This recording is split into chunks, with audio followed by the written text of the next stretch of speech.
Salut toute mon équipe, j'espère que vous allez bien. On se retrouve aujourd'hui du coup pour le numéro 5 de l'interview. Oui, ça passe vite. Et nous sommes du coup aujourd'hui avec l'intérieur de Dijon. Et nous sommes aujourd'hui avec Gavin Ware. Comment ça va Gavin? How are you Gavin? I'm good. How are you? I'm good too, thanks. Thanks to be here with me for your interview. Yes, glad to be. Yeah, I appreciate. First, present yourself for my viewers today who don't know you maybe. My name is Gavin Ware. I play for JDA Dijon, center position, number 20. I'm from Starkville, Mississippi, small town in Mississippi. So I'm American. I've been overseas for 6 years, one in Belgium, one in Japan, and 4 in France. So, you know. Okay, this is a good presentation. Um, First question, I will speak of you first to start this interview, and after we came on this season with Dijon. How did the passion for basketball came into your life, and how do you start basketball? Well, I was a baseball player and a football player, when I was young. But then I started to see a growth development and me growing very quickly than the other people in my class in school. So, and my dad was like, you should try basketball, And thankfully I was really, I was really good at it. I was tall, I could jump, I could shoot. So, it really just kind of happened on the fly. But once I knew that it was serious and I started getting college offers and, I really started to take it serious then. So. Okay. So thanks your dad to say Yeah. play basketball. Right. Um, Right. So you said you're starting playing in ACAA, 4 years with Mississippi State Bulldogs. Yeah, SEC. NCC. Okay, sorry. SEC. Yeah, Um, Southeastern Conference. okay, sorry. What did you learn of these years? You grow up. Yeah, I learned how to be on time. Not have somebody wake me up because in high school you still live with your parents, and when in college you're by yourself. So you have to be an adult. You have to be professional about things. You have to be on time because if you're not on time to class or to a meeting or to practice, you will have severe consequences. So, it taught me a lot of things. It taught me how to watch my weight, nutrition and stuff, how to be more focused on that. And it just taught me how to, be more vocal because our coach was talk to each other. It's very quiet on the court. I always talk to each other. So, and some of that stuff actually helped me, later on in my professional career. So, we didn't, in college, we didn't win too many games or make the NCAA tournament, but, it was a good experience for me moving forward. Okay, so it was important years for you in your career. Yeah, as far as, growing up, learning ability, learning on the court stuff and off the court. So it was a really big deal for me. Okay, and next question is the same as your years. What's your best memory during these years? I mean, it's a lot of them because you have, games where it was the last shot buzzer beater. We beat, in my professional career, we beat EuroLeague teams. So I mean, it's just a lot of, but I would say more importantly, it's when those close games and then, you end up getting a victory off the last shot or, you get a defensive stop. So. Yeah, it's a better victory than 40 points, 50 points. Yeah. Those be the ones that be like, woo, that was a close one, Yeah, I see. During your career, you tell before, during your presentation, you played 1 year in Japan. In your career in the second division in Japan. Yes, B2, B2. Okay. With the Kumamoto Vultures. Okay. Kuma. Yeah, it's a special destination. So Yeah. why did you choose Japan? And what do you remember from this year? Okay, I'll be honest with you. So the league is more like, because you have a lot of Japanese guards that are small and not a lot of power forwards or centers, 4 or 5 men, in that league. And my agent was like, that'll be a good look just to test the waters. I've been in Western Europe. Let's move to Asia and see how you like it. It was a good deal, no taxes. It was good. But unfortunately, when COVID, that's the year 2020, when COVID hit, I had to leave early, and their teams are sponsored by companies, so it kind of went downhill from there. And then that's when I made my transition back over to L&B, and that's that following year I played with Gravelines. Yeah. So. Yeah. You're perfect, because my next question is this: after you return in France with Gravelines, and now this season with Dijon, how do you feel in Dijon this year? You like Dijon not the team for sure. This question is the cities, your the lifestyle. Yeah, that was a good reason why I came back. I like the city. It kind of reminds me actually of my home. Okay. Because in Starkville we have the town, which is not the biggest, but it's a nice size, and you have the university. So, and the university is in that town, but the only thing we don't have is like La Toison d'Or, the mall and stuff. That's probably one thing, but it's kind of similar. You have to drive to to get to the airport. So, so other cities are like 2-3 hours away. So, I mean, it's good for what it is. I like it. It's small. Everybody kind of knows everybody, but it's a good feeling. I like it. Okay. In terms of basketball, how did you feel in Dijon? Oh yeah, this program is like I was here 3 years ago, and we made it to the semifinals. So being with when I realized what players was going to come back to the team after the coach went to Bourg-en-Bresse, I was like, yeah, I gotta I want to get back to that, get back to a winning mindset, get back to a winning team. So no offense to Gravelines, but Dijon is superior in that aspect. Yeah. So you have Dave, and of course. Everybody loves Dave. So. Yeah, because it was a difficult year with Gravelines, so this year is totally different, like the season in Gravelines.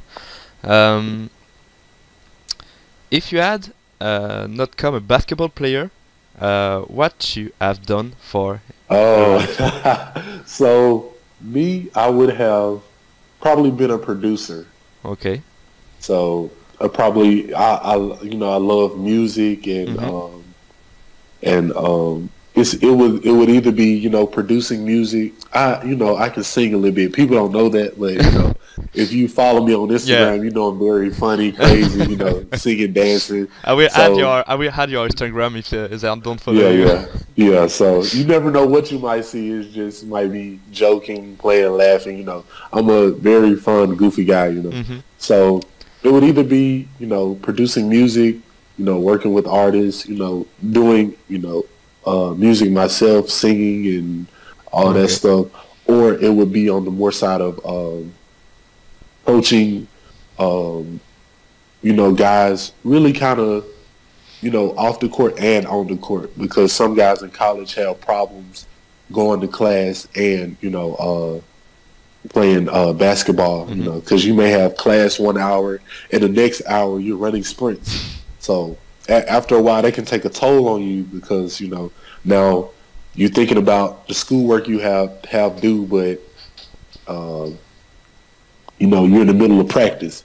So they kind of like, so I want to get into their minds, work with them, and be like, it's okay, everybody hits this wall, but, if you just keep persevering and keep pushing yourself and keep staying motivated and focused, you'll get there. So Okay.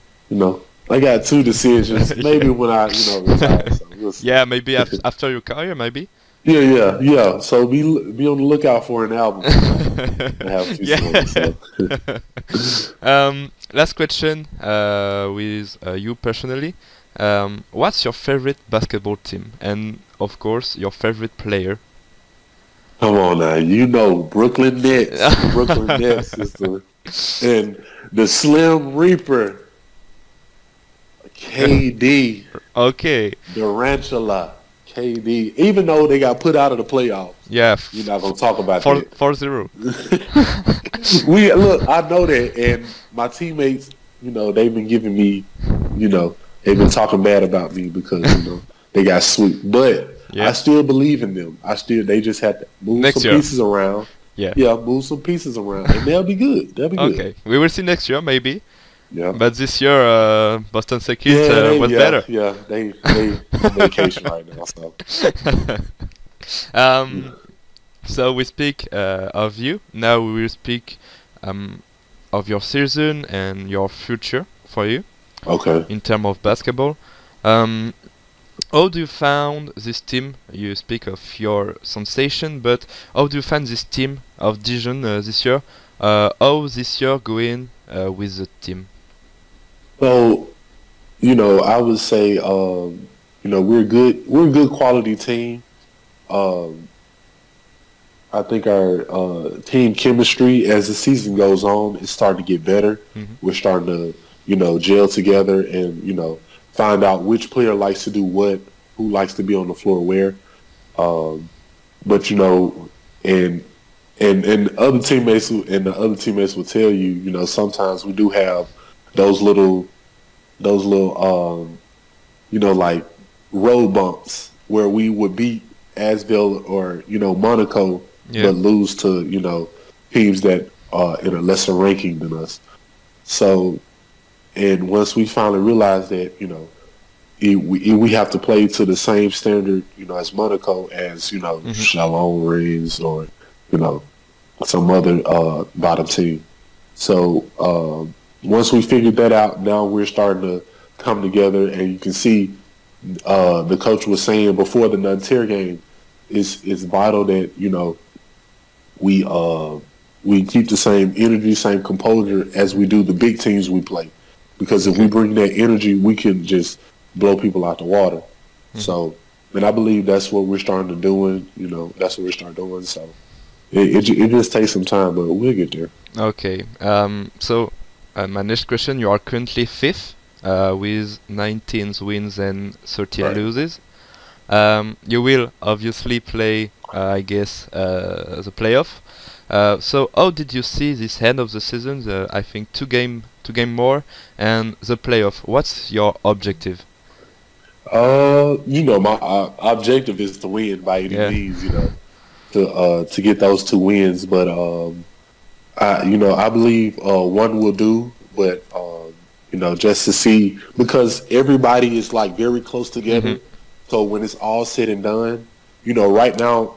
If it was the playoffs right now, we'll be playing Limoges. Yeah. But you never know; it may switch, and you may have someone else. So it's very close to tell. But I'm sure with our coaching staff and the way we're starting to lock in on defense, regardless of who we play, we should give them a good run. Okay, we will see that during the playoff. Yeah, we will. I can say that, and some may happen differently, but as far as to my knowledge, I know I will give everything I got, in playoffs. So. Yeah, you want to be. Yeah. You got to. Got to. So now we'll speak about the fans. So little question about fans. What do you think about Dijon fans? Man, I love them fans. They come like, even like when we play teams that are below us. I mean, it's a packed house because they all want to see David MVP. So I mean, the games be packed. The fan section with all the drums and stuff. They never stop. They just keep going, which is good. So, and we have a lot of people that support us. Even when we lose, they still, motivate us and support us, which is key. And it gets really loud when they start hitting threes, and it gets really loud in the palace. That's what I call it, the palace. Yeah. Okay. So, you speak a lot of David. So for my viewer, David Dalton, how can I say that? It's a pleasure to play with him. It's different. Yeah, it's very different. Hey, it's amazing to me how somebody so short can do like so much. Like, in practice when I switch on him, I'm like, is he gonna go this way? Is he gonna step back? Is he gonna shoot it? It's so hard to tell. He's so short, so if you try to defend him, he can go around. He probably can go between your legs because he's so, but he uses his size to his advantage though. He plays bigger than he is, so and that's what and I know when they get in the playoffs, you better watch out. Yeah, it will be 100% for the team. We talk about you are the fans. Now we speak about the team. Fans ask them those questions. How is the atmosphere in the locker room? I know you are funny, but Now I think music starts to get played, and it gets really you never know what may happen. We may start having discussion. People may be wrestling or play fighting.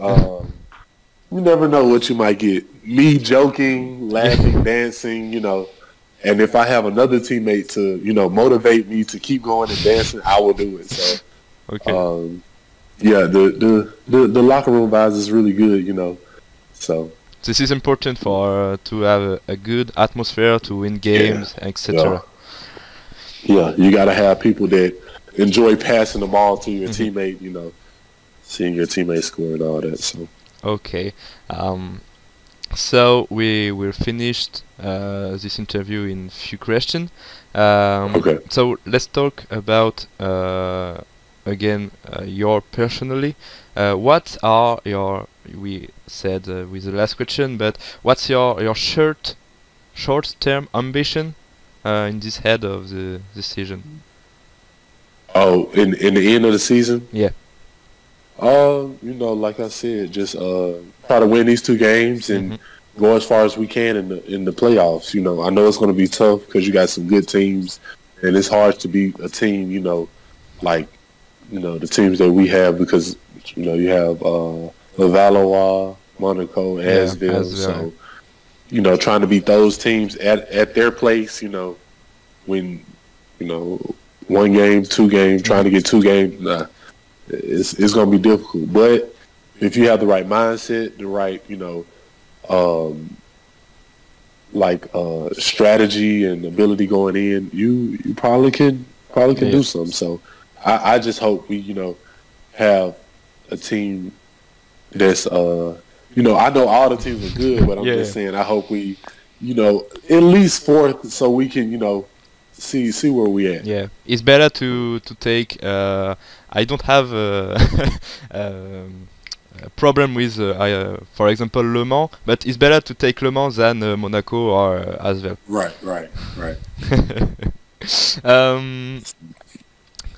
So, on the contrary, what's your ambition in long terms? In few years. Long term. Long term is probably just keep going down. Keep trying to get my body right. Just get better conditioning because I really want to make a run for possibly EuroLeague or a top European team, which is good. That doesn't matter the country. Just try to see what my ceiling is, see how high I can go. So, and right now in my realistic point of view. Everybody can say, "Oh, NBA," but you know, it's politics and all that stuff with that. So I can say Euro League. You know, good competition, top competition in Europe. So I've been over here. Why not try to go for the top? Competition. So I hope for you, of course. And last question for your interview, that I ask at every player who came with my in my interview, where we will see Gavin Ware, next year, in France, in Dijon. Ooh. I don't know, but I will say I always look at the previous team that I'm with, to come back for next year. But that's something like me and my agent decides kind of like the beginning, the middle of July. So it's not for sure yet, because right now you can have a certain team, and then later on in the summer the team can get somebody else, or or another team could come with a better offer. So it's just a lot. It's just a lot to decide. So location, lifestyle. So some places, I don't. It's nothing. It's nothing there. But we have to go there and play. So, but Okay, I hope in France, because you are a good. Me too. Even though these taxes, I just don't understand them. But I've been working with my tax guy to try to get that right. But the taxes in France. Woo. Okay. So. Bonus. I don't have this question in my in my paper. Do you know some French words or French? Bonjour, ça va? Yeah. Je m'appelle Gavin. Enchanté. Je suis basketteur. Je viens du Mississippi. That's good. That's good. Yeah. That's pretty good. Yeah. Yeah, this is the most important words. Yeah, see, that's the then after that they just no. Parlez-vous anglais? Yeah. So yeah, that's good. That's if good. they do speak English, then we speak English. If they don't, I'm sorry. So, yeah, that's good. That's even good. though I know some people on here is gonna be like, "Oh, you've been here 4 years and you don't know French," because I'm busy with basketball. I can't go to school till I wish I could though. I wish I could, but basketball is and more important. When you come home after a long practice, you don't want to. Your brain is already trying to cool down off of an intense practice. Of course. Just adding on a whole other language will make you go crazy. So yeah, but this is pretty good. This is good. This is important words to be in French. Merci beaucoup. Merci beaucoup. No worries, pas de problème. So thank you a lot, Gavin. I give you to finish this interview little words for the Dijon fans who are listening you today. You can speak to us. Dijon fans, keep supporting us. We need your support for these last 2 games. Well, this game that's on the 10th in Gravelines. If you want to show up to Le Mans, please do so. We need your support now more than ever. These last 2 games will dictate where we play at. Keep supporting us. Keep cheering us on. Keep sending me messages with motivation. I love it. So when the playoffs come, please come even louder. Come with your friends. Bring all your friends so we can have a packed house and really, give y'all a great show. So I really appreciate y'all from the bottom of my heart. I love y'all. JDA Dijon is right here in my heart. Well, my heart is over here. So, JDA is forever in my heart. So, don't Dijon. Okay. Allez, Dijon. Okay, thanks for us. So thank you, Gavin. I hope the best in the end of the season for you and in your life, of course. So Thank you. I will finish my interview. Donc voilà, j'espère que cette petite vidéo vous aura plu. N'hésitez pas à partager la vidéo, les fans de Dijon, à lâcher le commentaire, le like et à vous abonner à la chaîne pour des prochains concepts qui vont arriver très vite. Donc je vous souhaite une bonne journée, bonne nuit. Je ne sais pas quand est-ce que vous regardez la vidéo. À très vite, on se retrouve très vite sur FrenchTalk. Ciao. Okay.